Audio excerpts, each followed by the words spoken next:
One of the most important beliefs that people have about politicians is that politicians do whatever polls tell them to do. We hear a lot of complaint about the lack of strong leadership, that politicians find out what the public wants and then they pander to it, or at least they say they'll pander to it.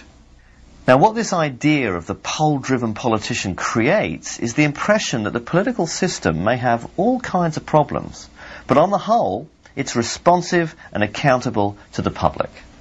But once you actually start to look at public opinion in a more detailed way, what you discover is that the idea of the poll-pandering politician is really a myth. For example, there's broad support in the US for a whole range of policies. Polls show that most people support increased spending on inner cities, more spending and regulation on the environment, more spending on education, more spending on healthcare. We also find that majorities support increases in the minimum wage, stricter gun control, and campaign finance reform. In other words, if politicians really were poll-driven, then they'd be in favour of a whole range of liberal or left-wing policies, when in fact they're not. Now, the question that this raises in a democracy is, how is this mismatch between what the people want and the policies pursued by their representatives possible?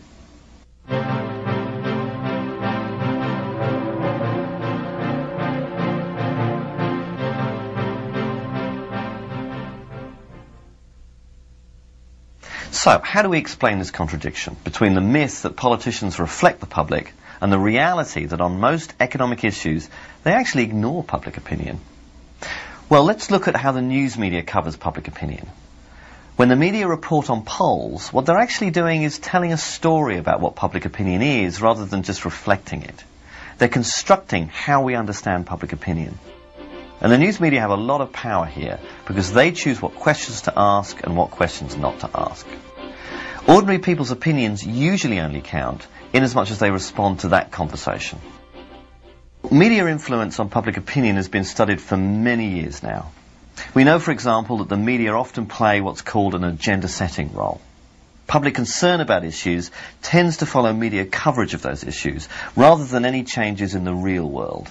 A few years ago, the degradation of the environment, issues like global warming, destruction of wilderness and chronic air, water and soil pollution, started to get a fair amount of media coverage.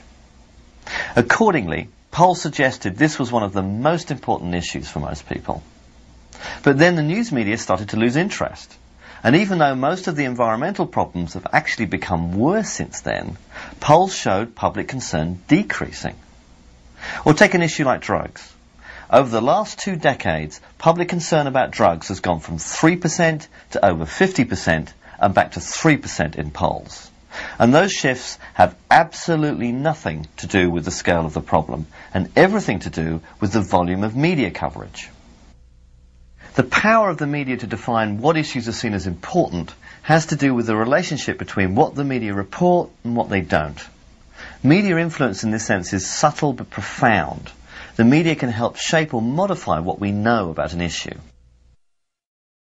The media create the impression that the American public has a real choice. You can choose Bush or you can choose Gore. The implication being that they're both very different. But on substantive budgetary or economic issues, the differences between them are really on the margins.